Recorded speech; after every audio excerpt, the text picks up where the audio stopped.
الله الرحمن الرحيم قل لا أسألكم عليه أجرا إلا المودة في القربى صدقت يا رب العالمين إن الله وملائكته يصلون على النبي يا أيها الذين آمنوا صلوا عليه وسلموا تسليما تمامی ابابل کے پڑھنے بلغ العلا بکمالہ کشف الدجا بجمالہ حسرت دید میں ہر آنکھ کو نم دیکھا ہے، حسرت دید میں ہر آنکھ کو نم دیکھا ہے، میں نے ان کو تو نہیں ان کا کرم دیکھا ہے۔ حسرت دید میں ہر آنکھ کو نم دیکھا ہے، میں نے ان کو تو نہیں ان کا کرم دیکھا ہے۔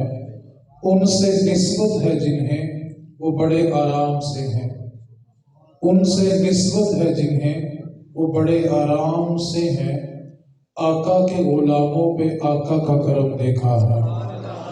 حضور سب نظارے آپ کے ہیں، حضور سب نظارے آپ کے ہیں، یہ چاند تارے حضور آپ کے ہیں۔ یہ چاند کیوں کر نہ دو ٹکڑے ہوتا، یہ چاند کیوں کر نہ دو ٹکڑے ہوتا، جب اشارے حضور آپ کے ہیں۔ سیدہ و علی حسن و حسین، سیدہ و علی حسن و حسین، پھول سارے کے سارے حضور آپ کے ہیں۔ اب کیوں کر غلاموں کو خوف ہو، اب کیوں کر غلاموں کو خوف ہو، جب سہارے حضور آپ کے ہیں۔ اللہ رب العزت جل جلالہ و اعظم شانہ کا بے پناہ فضل و کرم، اس کی توفیق کہ اس نے ہم سبھی کو دین متین سمجھنے کی توفیق عطا فرمائی۔ اللہ تعالی ہم سبھی کا مل بیٹھنا اپنی بارگاہ میں قبول و منظور فرمائے اور ان نشستوں کو بروز محشر ہم سب کے لیے ذریعہ نجات بنائے۔ قرآن مجید کی ایک آیت مقدسہ کا کچھ حصہ تلاوت کیا ہے۔ نبی پاک صلی اللہ علیہ وسلم کہ گھر میں مہمانوں کا کثرت کے ساتھ آنا جانا تھا، تو صحابہ نے ایک دن مشورہ کیا کہ مہمان کثرت کے ساتھ آتے ہیں اور حضور سب کی مہمان نوازی بھی فرماتے ہیں، لیکن ظاہری طور پر جو اسباب ہیں وہ کم ہیں، تو کیوں نہ ہم کچھ رقم جمع کریں اور نبی پاک صلی اللہ علیہ وسلم کی بارگاہ میں تحفہ پیش کر دیں، تاکہ نبی پاک صلی اللہ علیہ وسلم اس سے اپنے گھر کا گزر بسر بھی کریں اور مہمانوں کی مہمان نوازی بھی کریں۔ اب یہ مسئلہ درپیش ہوا تو صحابہ نے ایک مشورہ اور کیا کہ ہم ہر مہینے کچھ نہ کچھ رقم جمع کر کے رسول کریم کی بارگاہ میں تحفہ دے دیں گے تاکہ مہمانوں کی مہمان نوازی اور اچھی ہو سکے۔ لیکن مسئلہ یہ تھا کہ اب حضور سے جا کر یہ بات کون کرے کہ ہم نے آپ کے لیے کچھ رقم جمع کی ہے کہ آپ نے اس رقم سے مہمانوں کی مہمان نوازی کرنی ہے۔ اس کا انتخاب ہوا حضور کے چچا حضرت عباس رضی اللہ تعالی عنہ۔ آپ کا انتخاب کیا گیا کہ آپ جا کر حضور سے بات کریں گے کہ یہ ہم نے آپ کے لیے تحفہ جمع کیا۔ اب رقم جمع کی گئی، حضور کے چچا حضرت عباس رضی اللہ تعالی عنہ وہ رقم لے کے حضور کے گھر پہنچے اور عرض کرنے لگے، اللہ کے رسول، ہم نے یہ رقم صرف اس لیے جمع کی ہے کہ کاشانہ نبوت میں مہمان کثرت کے ساتھ آتے ہیں، تو اس رقم کے ساتھ آپ مہمانوں کی مہمان نوازی فرما لیا کریں۔ اب یہ تحفہ پیش کیا جا رہا ہے اور حضور نے ابھی قبول نہیں کیا کہ جبریل امین نازل ہوئے اور قرآن مجید کی یہ آیت لے کے نازل ہوئے کہ اے محبوب، ان سے کہہ دو کہ میں نے تمہارے تک دین پہنچایا ہے، طائف کے بازاروں کی سختیاں بھی برداشت کی ہیں، کعبے کے صحن میں گندی اوجڑیاں بھی اپنے سر پہ اٹھائی ہیں، لیکن میں سب کچھ کرنے کے باوجود تم سے کوئی اجرت نہیں مانگتا۔ اگر تم میرے لیے کچھ کرنا چاہتے ہو تو اللہ فرما رہا ہے کہ تم میری اہل بیت کے ساتھ محبت کرو، تم ان کے ساتھ سچا پیار کرو، یہی اجرت ہے۔ اب یہاں پر اِلَّا الْمَوَدَّةَ فِي الْقُرْبَاتِ، ایک ہوتی ہے محبت اور ایک ہوتی ہے مودت۔ اگر آپ اس جملے کو سمجھ لیں گے تو آگے والی ساری گفتگو سمجھ آ جائے گی۔ محبت وہ ہوتی ہے جو زندگی کے کسی نہ کسی موڑ پر جا کے نفرت میں بدل سکتی ہے، لیکن مودت وہ ہوتی ہے کہ جیسے ہی انسان جدا ہو تو مر جائے. اہل بیت کے لیے اللہ نے محبت نہیں مانگی، مودت مانگی ہے. اس کی مثال سمجھے، مچھلی کو پانی کے ساتھ محبت نہیں ہے، مچھلی کو پانی کے ساتھ مودت ہے. جیسے ہی وہ پانی سے جدا ہوتی ہے تو مر جاتی ہے، کیونکہ مچھلی پانی سے محبت نہیں مودت کرتی ہے، اور اس کے بغیر اس کی زندگی کا وجود ہی نہیں ہے. رسول کریم صلی اللہ علیہ وسلم کی حدیث پاک جو میری گفتگو کا عنوان ہے، نبی پاک صلی اللہ علیہ وسلم نے ارشاد فرمایا کہ ایک شخص بالغ ہونے کے بعد سے لے کے مرتے دم تک ایک نماز بھی قضا نہ کرے، ہر سال حج بیت اللہ بھی کرے اور زکوٰۃ بھی ادا کرے، اور جس وقت اس کی روح قبض ہو اس کے ایک ہاتھ میں غلاف کعبہ ہو اور اس کی زبان پر اللہ تعالیٰ کی حمد ہو، وہ اس حال میں مرے کہ نماز زندگی میں ایک قضا نہیں کی، ہر سال حج بھی کیا، زکوٰۃ بھی ادا کی، مرا تو اس حال میں کہ کعبے کا صحن ہے اور کعبے کا غلاف اس کے ہاتھ میں ہے اور اللہ کی حمد کرتا ہوا مرا. میرے نبی پاک صلی اللہ علیہ وسلم نے فرمایا اگر اس کے دل میں میری اولاد کے بارے ذرہ برابر بھی بغض ہے تو مرتے ساتھ سیدھا جہنم میں جا کے گرے گا. ایک ذرہ برابر بھی بغض رکھا تو جہنم میں گرے گا. کیوں؟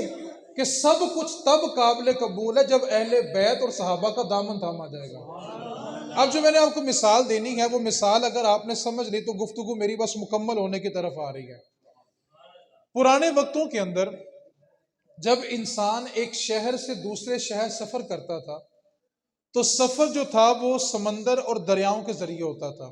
کشتی میں سوار ہونا پڑتا تھا، اور جو کشتی چلانے والا ملاح ہوتا تھا وہ ستاروں سے رہنمائی لیتا تھا کہ کون سا علاقہ کس طرف ہے. ستاروں کے ذریعے ملک اور شہر کو پہچانا جاتا تھا اور سفر کیا جاتا تھا. اب سفر کرنے کے لیے دو چیزیں ضروری تھی، ایک کشتی میں سوار بھی ہونا پڑتا تھا اور نمبر دو ستاروں سے رہنمائی بھی لینی پڑتی تھی. اب اگر کوئی شخص یہ کہے کہ میں کشتی میں تو سوار ہو جاؤں گا لیکن ستاروں سے رہنمائی نہیں لوں گا تو ساری رات وہ سمندر کے چکر کاٹتا رہے گا، منزل نہیں ملے گی. اور اگر کوئی شخص یہ کہے کہ میں ستاروں سے تو رہنمائی لوں گا لیکن کشتی میں سوار نہیں ہوں گا تو ڈوب کے مر جائے گا. تو جس کو صراط مستقیم منزل چاہیے اس کے لیے دو چیزیں ضروری ہیں، اس کو کشتی میں بیٹھنا بھی پڑے گا اور ستاروں سے رہنمائی بھی لینی پڑے. کسی ایک کو بھی چھوڑے گا تو منزل نہیں ملے گی. اب سنیں، میرے نبی پاک صلی اللہ علیہ وسلم نے فرمایا میری اہل بیت کشتی نوح کی مثل ہے، جو اس میں سوار ہوگا وہی بچے گا ورنہ ہلاک ہو جائے گا. طوفان نوح جب آیا تھا تو طوفان نوح اتنا سخت تھا کہ جو لوگ، جو جانور، جو پرندے کشتی نوح میں سوار ہوئے تھے صرف وہی بچے تھے، اس کے سوا سب تباہ و برباد ہو گئے تھے. اور طوفان نوح اتنا سخت تھا، آج جو خانہ کعبہ ہم دیکھتے ہیں طوفان نوح کے وقت یہ کعبۃ اللہ بھی آسمانوں کی طرف اٹھا لیا گیا تھا. اس کے بعد ابراہیم اور اسماعیل علیہ السلام دوبارہ اس کو تعمیر کیا تھا. اب نبی پاک نے فرمایا کہ میری اہل بیت کشتی نوح کی مثل ہے، جو اس میں سوار ہوگا وہی بچے گا، دوسرا ہلاک ہو جائے گا. اب سفر کرنے کے لیے کتنی چیزیں ضروری تھی؟ پہلی چیز کیا تھی؟ کشتی میں بیٹھنا پڑے گا، نمبر دو ستاروں سے رہنمائی لینی پڑے گی. اب حضور نے کیا فرمایا؟ میری اہل بیت کشتی نوح کی مثل ہے، جو اس میں سوار ہوگا وہ بچ جائے گا، دوسرا ہلاک ہوگا. اب دوسری حدیث سنیں، میرے نبی پاک صلی اللہ علیہ وسلم نے فرمایا میرے صحابہ ستاروں کی مانند ہیں، کسی ایک کا دامن تھامو گے تو ہدایت پا جاؤ گے. اب کوئی کہے میں کشتی میں تو بیٹھوں گا ستاروں سے رہنمائی نہیں لوں گا، اہل بیت کو تو تھاموں گا صحابہ کو نہیں مانوں گا تو منزل نہیں ملے گی. اس لیے جس کو منزل چاہیے اس کو کشتی نوح میں بیٹھنا بھی پڑے گا، صحابہ سے رہنمائی لینی بھی پڑے گی. جب دونوں کا دامن تھامے گا تو سیدھا جنت میں داخل ہو جائے گا. تو جس کو صراط مستقیم چاہیے، جنت چاہیے، اس کے لیے اہل بیت اور صحابہ دونوں کا دامن تھامنا بڑا ہی ضروری ہے. کسی ایک کا دامن چھوڑ کر بھی وہ جنت میں نہیں جا سکتا. میرے نبی پاک صلی اللہ علیہ وسلم نے فرمایا کہ میرے صحابہ کے بعد کوئی شخص احد پہاڑ جتنا سونا اللہ کی بارگاہ میں خیرات کر دے، اور جو میرے صحابی نے ایک مٹھی بھر گندم صدقہ کیا اس کا برابر نہیں ہو سکتا۔ احد پہاڑ اس نے سونا خیرات کیا، لیکن میرے صحابی نے جو مٹھی بھر جو یا گندم صدقہ کیا وہ اس کے برابر نہیں پہنچ سکتا۔ اور داتا صاحب رحمت اللہ علیہ نے لکھا ہے کہ ایک ولی، ایک غوث کی ساری زندگی صحابی کے ایک سانس کے برابر نہیں ہو سکتی۔ صحابہ کے بارے میں کوئی بحث نہ ہو جائے، قرآن مجید کا صرف ایک جملہ میں کہنا چاہتا ہوں، بڑی مشہور آیت ہے، رضی اللہ عنہم ورضوا عنہ۔ ترجمہ کیا ہے؟ اللہ ان سے راضی ہو گیا ہے، وہ اپنے رب سے راضی ہو گئے ہیں۔ تو یار جن سے رب راضی ہو گیا، بندے کی کیا اوقات ہے ان سے ناراض ہو کے دکھائے؟ اور اللہ نے فرمایا وَكُلًّا وَعَدَ اللَّهُ الْحُسْنَى، اے محبوب ہم نے تیرے ہر صحابی سے جنت کا وعدہ فرمایا ہوا ہے۔ اب رب کہہ رہا میں ان سے راضی ہوں، تو بندے کی جرت نہیں ہے کہ وہ ان سے اختلاف کرے۔ اب اصل میں ہوا کیا، اس بات کو سمجھنا آپ نے۔ ہمارے ہاں آج کل انٹرنیٹ کا دور ہے، انٹرنیٹ پہ بات بڑی جلدی پھیل جاتی ہے۔ اگر آپ تھوڑی سی توجہ کریں گے تو آپ کو یہ فتنہ سمجھ آ جائے گا۔ گورا شراب پیتا ہے اور وہ انٹرنیٹ کے اوپر ایک جملہ لکھتا ہے کہ حضرت ابو بکر افضل ہے کہ مولا علی افضل ہے، شراب پی کے سو جاتا ہے۔ لکھنے والا کافر گورا انگریز، اس نے شراب پی، سوال لکھا اور سو گیا۔ اب ایک بندہ ایران سے اٹھتا ہے تو وہ کہتا ہے جی مولا علی افضل ہے۔ ایک بندہ پاکستان سے اٹھتا ہے، وہ وہاں پہ لکھتا ہے کہ جی حضرت ابو بکر صدیق افضل ہے۔ جس نے سوال لکھا تھا وہ شراب پی کے سو گیا۔ اب فیس بک کے اوپر، انٹرنیٹ کے اوپر لوگوں کا جھگڑا شروع ہو گیا۔ آپ جانتے ہیں وہ جھگڑا کب ختم ہوتا ہے؟ جب تک ہم ایک دوسرے کو کافر نہ کہہ لیں۔ ہمیں سمجھ نہیں آ رہی ہے ہمیں لڑا کون رہا ہے۔ جس دن ہم اس فتنے کو سمجھ جائیں گے نا، اس دن ہمارے اختلافات ختم ہو جائیں گے۔ آپ سے میں ایک جملہ کہنا چاہتا ہوں، میرے نبی پاک صلی اللہ علیہ وسلم کی جو اہل بیت ہے وہ جنت کی مالک ہے، اور میرے نبی کا ہر صحابی جنتی ہے۔ جب سب نے جانا ہی جنت میں ہے تو جھگڑا کس بات کا ہے؟ اگر آپ اس میرے جملے پہ توجہ دیں گے تو میں چاہتا ہوں کہ آپ کی بہت ساری تسلی ہو جائے گی۔ آپ جتنے احباب یہاں بیٹھے ہوئے ہیں، کیا آپ کی زندگی میں کبھی آپ سے یہ سوال پوچھا گیا ہے کہ صحابہ کے اختلافات کے بارے میں تمہارا کیا عقیدہ ہے؟ کبھی پوچھا کسی نے آپ سے؟ اچھا، ہم قبر میں چلے گئے، قبر میں کتنے سوال ہیں؟ تمہارا رب کون ہے، دین کیا ہے، اور حضور کے بارے میں۔ اچھا، وہاں پہ کوئی سوال ہے کہ صحابہ کے اختلاف کے بارے کیا عقیدہ ہے؟ اچھا، دنیا میں ہم سے سوال نہیں، قبر میں گئے تو قبر میں ہم سے سوال، میدان محشر میں آ جائیں 5 سوال پوچھے جائیں گے، 5 سوالوں میں یہ سوال ہی نہیں ہے۔ تو یار جس چیز کا سوال مجھ سے نہ دنیا میں ہوگا، نہ قبر میں ہوگا، نہ حشر میں ہوگا، تو میں اس سوال کے پیچھے اپنا ایمان ضائع کیوں کر رہا ہوں؟ جو سوال پوچھے جائیں گے اس کی تیاری کرو۔ ایک سوال مجھ سے نہ دنیا میں، نہ قبر میں، نہ حشر میں، جنت تک جانے کے لیے مجھ سے پوچھا ہی نہیں جائے گا۔ لیکن ایک بات کو یاد رکھیں، بک بک کرنے والے سے ضرور پوچھا جائے گا کہ تو نے یہ گستاخی کیوں کی۔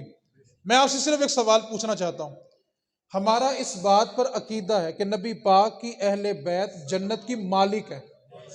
کیا کہا میں نے جی؟ نبی پاک کی اہل بیت، میرے نبی کا ہر صحابی جنتی ہے۔ اچھا یار، جب سب نے جنت میں جانا ہے، یہ جملہ میرا یاد کر لینا، جن کے بارے میں جھگڑا کیا جا رہا ہے نا وہ سب جنت میں ہوں گے اور لڑنے والے باہر پھنسے ہوں گے۔ جن کے بارے ہم اختلاف کر رہے ہیں وہ سب تو جنت میں چلے جائیں گے اور اختلاف کرنے والے باہر پھنسے ہوں گے۔ تو اس واسطے اپنے آپ کو ان فتنوں سے بچائیں، ہمیں لڑایا جا رہا ہے۔ انگریز ہمارے ایمان پر کھیلتا ہے اور ہم اس کے ہاتھوں بک جاتے ہیں۔ اس واسطے رسول کریم صلی اللہ علیہ وسلم کے جتنے صحابہ ہیں، آپ اگر یہ کہنا کہ یہ صحابہ اور اہل بیت میں کیا فرق ہے، تو میں صرف ایک بات کہنا چاہتا ہوں، ہم تک اہل بیت کے جتنے فضائل پہنچے ہیں ان حدیثوں کو روایت کرنے والا کون ہے؟ اہل بیت کے جتنے بھی فضائل بیان کرتے ہیں ہم تک حدیثیں کس نے بھیجی ہیں؟ صحابہ نے۔ تو یا جو صحابہ ان کی فضائل کی باتیں لکھتے رہے ہوں ان کے بارے میں اختلاف کر رہے ہو؟ جناب عمر فاروق جیسا شخص جس کو دیکھ کر شیطان اپنا رستہ بدل لے. اور میرے نبی کا فرمان ہے جب تک میرا عمر زمین پہ رہے گا جہنم کا دروازہ ہی بند رہے گا. کیوں؟ ہاتھ میں ہر وقت تو کوڑا ہوتا ہے، جہاں جرم ہوتا ہے وہیں سزا ہوتی ہے، بندہ پاک کر کے جنت میں داخل کر دیتے ہیں. وہ عمر فاروق جن کے نام سے کیسر و کسرا کانپ جائیں، ممبر رسول پہ بیٹھے ہوئے ہیں، امام حسین مسجد نبوی میں داخل ہو گئے، آ کے کہا عمر نیچے اترو، یہ ممبر میرے نانے کا ہے. جناب عمر نیچے آئے، وہ عمر جن کو دیکھ کر شیطان اپنا رستہ بدل لے. کہا یہ ممبر میرے نانے کا، اپنے نانے کے ممبر پہ جا کے تقریر کر. کہا حسین میرے نانے کا تو ممبر ہی کوئی نہیں ہے. کہا چل جا کے پھر میرے نانے کے ممبر پہ بیٹھ جا. اب جناب عمر فاروق نے جب یہ جملہ سنا تو جناب عمر فاروق نے اپنے سر سے دستار اتاری، اپنے بال ہاتھ میں پکڑے اور کہا حسین ہمارے سر پہ جو بال بھی اگتے ہیں نا وہ صدقہ مصطفیٰ کی ذات کا ہے، اور ان کے بارے میں ہم آپس میں جھگڑنا چاہتے ہیں. تو اس واسطے بس اس جملے کو یاد رکھنا ہے، اہل بیت جنت کی مالک ہے اور میرے نبی کا ہر صحابی. جب سب جنت میں جائیں گے تو جھگڑنے والے پھنس جائیں گے. بس آپ کے لیے جو عقیدہ دینا تھا وہ اتنا ہی ہے کہ جو جنتی ہوں ان کے بارے میں جھگڑا نہیں کیا کرتے، وہ سب جنت میں جانے والے ہیں. آخری میری ایک بات رہ گئی اور میری گفتگو مکمل ہوگی. محفل ہے اصالِ ثواب کے لیے، اس بات پہ اگر آپ توجہ کر لیں گے تو میرے آنے کا مقصد پورا ہو جائے گا. ہم نہ اپنی نسلوں کو سب کچھ دیتے ہیں، اپنی حیثیت، اپنی طاقت، اپنی اوقات، اپنی ہمت سے بڑھ کر دیتے ہیں. باپ جب اپنی بیٹی کو اپنے گھر سے رخصت کرتا ہے نا تو قرآن کے سائے میں رخصت کرتا ہے. اور اگر کسی بھی ذی شعور بندے سے یہ پوچھا جائے کہ قرآن کے سائے میں بیٹی کو رخصت کیوں کیا، تو باپ کا ایک ہی جواب ہوتا ہے کہ قرآن کے سائے میں بیٹی کو رخصت اس لیے کیا کہ قرآن کی برکت ہوگی تو بیٹی کی زندگی میں سکون ہوگا. اب سوچو یار، جو قرآن سر کے اوپر ہو تو اتنی برکتیں ہیں، اگر وہی قرآن سینے کے اندر ہو تو کتنی برکتیں ہوں گی. ہم نسلوں کو سایہ دے رہے ہیں، تعلیم نہیں دے رہے. اور نتیجہ بلا کیا نکلتا ہے؟ بس نتیجہ سن لیں. جب باپ دنیا سے جاتا ہے نا، باپ کی میت گھر کے صحن میں پڑی ہوتی ہے. باپ نے اپنی زندگی میں 1.5 کروڑ کا گھر بھی بنا دیا، 50 لاکھ کی گاڑی بھی لے دی، لیکن جب اس باپ کی میت گھر کے صحن میں پڑی ہوتی ہے نا، جوان 4-5 بچے ہوتے ہیں اور وہ باپ کے سر پہ کھڑے ہو کے نا کسی کو ٹیلی فون کرتے ہیں کہ آ کر ابو کو غسل دے دو. سوچو اس باپ نے زندگی میں کیا کمایا جس کے مرنے کے بعد اس کے بچے اس کو ہاتھ بھی نہیں لگا رہے. وہ 1.5 کروڑ کا گھر، 50 لاکھ کی گاڑی کس کام آئی جس کی اولاد نے اس کو مرنے کے بعد ہاتھ ہی نہیں لگایا. ایک بات کو پلے باندھ دو، اس سے بڑا غریب باپ دنیا سے گیا ہی نہیں ہے جس کے مرنے کے بعد اس کی اولاد اس کو ہاتھ نہ لگائے. جس اولاد پر آپ مان کر رہے نا میرے پتر، میریاں باواں، میرا مستقبل، اور میرے بھائی، جس صابن کے ساتھ باپ کو نہلایا جاتا ہے نا، بچے وہ صابن اپنے گھر میں نہیں رکھتے. باپ کے بدن سے اترنے والا کپڑا اولاد اپنے گھر نہیں رکھتی. ہم کس گمان میں ہیں؟ آپ ایک لمحے کے لیے سوچیں، آج اگر آنکھیں بند کرنی پڑ گئی آج، تو جس اولاد کی خاطر ساری زندگی گزار دی ہے، کیا وہ اولاد آپ کا جنازہ پڑھنے کے قابل ہے؟ میں جو جملہ کہنے لگا ہوں اس جملے پہ انشاءاللہ کبھی زندگی نے وفا کی پھر آپ سے بات کریں گے. کچھ سفر کی غلط مس انڈرسٹینڈنگ ہوگی جس کی وجہ سے تاخیر ہوگی، صرف آخری بات ہے. انشاءاللہ زندگی نے تو آپ سے بات کریں گے. جو جملہ میں کہنے لگا ہوں اس پہ توجہ کر لیں تو میرا سبق پورا ہو جائے گا.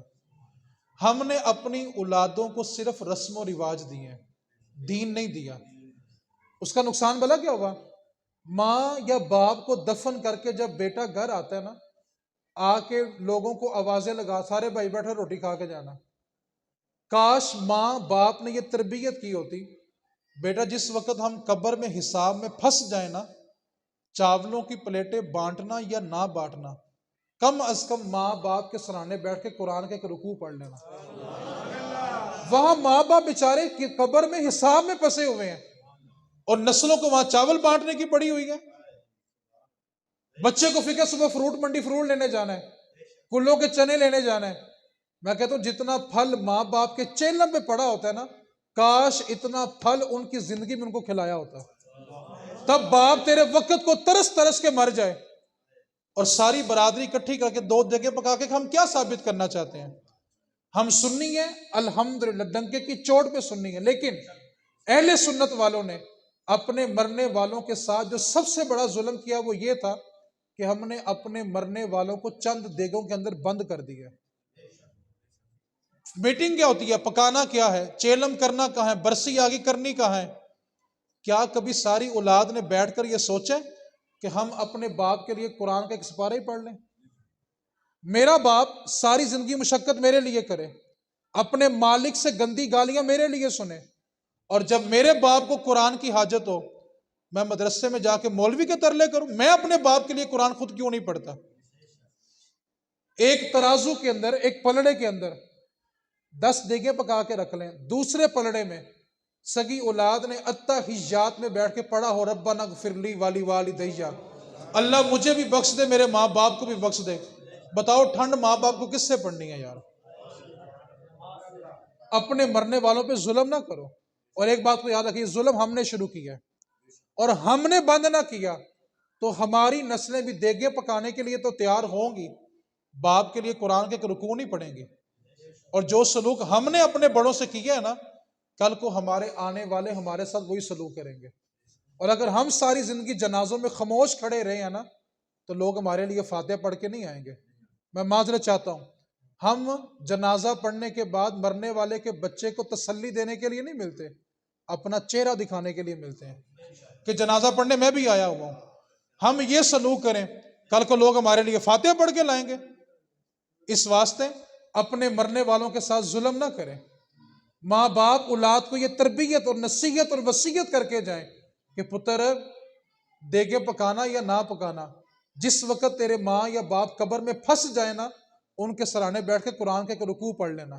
میرے نبی پاک کا حکم ہے، اپنے مردوں کی قبروں پہ اتنی دیر دفن کرنے کے بعد ٹھہرو جتنی دیر میں ایک اونٹ ذبح کر کے اس کا گوشت بنایا جاتا ہے، اتنی دیر میں مردے کا حساب و کتاب ہو جاتا ہے۔ آپ اپنی اولاد کے لیے کماتے ہیں، بولیں یار، مشقت اولاد کے لیے کر رہے ہیں، اور اگر آپ کے مرنے کے بعد یہ آپ کے لیے دعا مانگنے کی بھی قابل نہ ہوئی تو 1.5 کروڑ کا گھر بنا کے دے دو، کوئی اعتراض نہیں ہے، 10 پیلیاں بھی دے جاؤ، قدر اس دن ہوگی جب باپ کی میت گھر کے صحن میں ہوگی اور سگی اولاد ہاتھ لگانے کے لیے بھی تیار نہیں ہوگی۔ کم از کم اولاد کو اتنا دین دے کے مرنا کہ غسل کے لیے ترسنا نہ پڑے۔ نہلانے والا اپنا ہو تو کسی کو بتائے گا نہیں میرا باپ ایسا تھا، اپنا بتاتا نہیں اور غیر کبھی چھپاتا نہیں۔ وہ جگہ جگہ کہتا ہے شکل بگڑ گئی سی، لاش بھاری ہو گئی سی۔ اس واسطے اپنے مرنے والوں کے ساتھ ظلم نہ کریں۔ 2 باتیں میں نے آپ سے گوش گزار کی ہیں۔ پہلی، میرے نبی پاک کی اہل بیت جنت کی مالک ہے، جنت کی وہ مالک ہے بھائی، اور میرے نبی کا ہر صحابی۔ اور دوسری بات میں نے کیا کہی، اپنی نسلوں کو اتنا دین دے جانا کہ مرنے کے بعد غسل کے لیے نہ ترسو۔ ڈاکٹر بناؤ، انجینئر بناؤ، زمیندار بناؤ، اعتراض نہیں ہے، لیکن خاندان میں ایک ڈاکٹر بنایا ہے نا، ایک انجینئر بنایا، ایک زمیندار بنایا، تو ایک عالم بھی بنا جاؤ یار۔ خاندان میں ایک ڈاکٹر ہو سارا خاندان فائدہ اٹھاتا ہے، ایک انجینئر ہو سارا خاندان فائدہ اٹھاتا ہے۔ سوچو خاندان میں اگر ایک عالم دین ہو تو، میں بات کو آسان کر لیتا ہوں، مرنے والے کا بچہ اگر ڈاکٹر ہو تو جنازے میں زیادہ لوگ کون آئیں گے؟ بیٹا اگر انجینئر ہو تو، زمیندار ہو تو، اور بچہ اگر عالم دین ہو تو، حافظ قرآن ہو تو، مرنے کا مزہ آیا کہ نہیں آیا یار؟ آپ ایک مولوی ڈھونڈو جنازہ پڑھانے کے، جہاں تک نگاہ اٹھاؤ گے سارے علماء کھڑے ہوں گے۔ یہ جب سینکڑوں دلوں میں قرآن اور حدیث ہوگی، وہ کہیں اللہ انہوں بخش دے، سناؤ بخشش ہوئے گی کہ نہیں ہوئے گی یار؟ اب جس کے جی میں آئے وہ حاصل روشنی کرے، اب جس کے جی میں آئے وہ حاصل روشنی کرے۔ ہم نے تو دل جلا کے سر عام کر دیا، وما علینا الا البلاغ المبین۔